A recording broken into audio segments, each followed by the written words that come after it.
ನಾವಿದು ಸುಮ್ಮನೆ ಬಿಡೋದಲ್ಲ. I am going to write to MEA seeking a valid explanation on why there was a denial of delegation, on why there was denying of support from the government of India, and I will request also the CM to write to the Prime Minister. We are not, ನಾವು ಇಲ್ಲಿ ಬಂಡವಾಳ ಬಂದ್ರೆ ಬರೇ ನಮ್ದಲ್ಲ ರೀ ಬರೋದು, ಕೇಂದ್ರ ಸರ್ಕಾರಕ್ಕೂ ಹೋಗ್ತದೆ. ನೋಡ್ತಾ ಇದ್ರಲ್ಲ G7 ನಲ್ಲಿ ಏನೇನ್ ಆಗ್ತಾ ಇದೆ.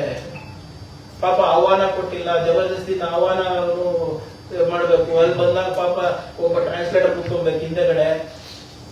ಅವ್ರು ಏನ್ ಹೇಳ್ತಾರೆ ಇಂಗ್ಲಿಷ್ ನಲ್ಲಿ, ಇವ್ರು ಏನ್ ಹೇಳ್ತಾರೆ ಹಿಂದಿನಲ್ಲಿ ಕೇಳ್ಕೊಳ್ಳಿಕ್ಕೆ. ಮಾಡೋದು ಇಲ್ಲ, ಮಾಡೋರಿಗೂ ಮಾಡಕ್ಕೂ ಬಿಡೋದಿಲ್ಲ. ಆದ್ರಿಂದ we will seek N explanation.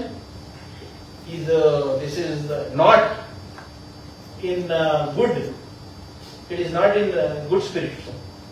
ಇದೇನ್ ಮಾಡ್ತಾ ಇರೋದು ಇದು ಹೆಲ್ದಿ ಅಲ್ಲ. ನೀವು ಹೇಳಿ, ನಮಗೆ ಗೈಡ್ ಮಾಡಿ. As a government of India, you have all the right to tell us. You have all the right to tell us if we are erring, if we are making mistakes. But if you are not going to give us valid reasons, we will think it is politics. And I am telling you, it is politics. Delegation led by minister, denied.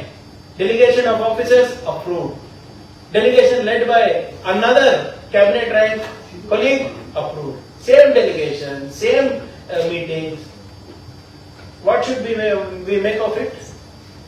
ಇದೆಲ್ಲನೂ ಕೂಡ ತಮ್ಮ ವಿವೇಚನೆಗೆ ಬಿಡ್ತೀವಿ.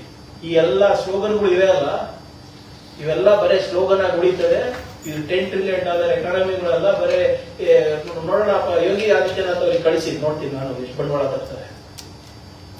ಇಲ್ಲಿ MB Patil ಅವರಿಗೆ ಹೋದ್ರೆ ಅವರಿಗೆ ಹಸುವೆ, ನಾವು ಹೋದ್ರೆ ಅಂತೂ ನಮ್ಗೆ ಕಮಿಷನ್ ಕೊಡಲ್ಲ. ಆದ್ರಿಂದ we will take this up officially with the government of India.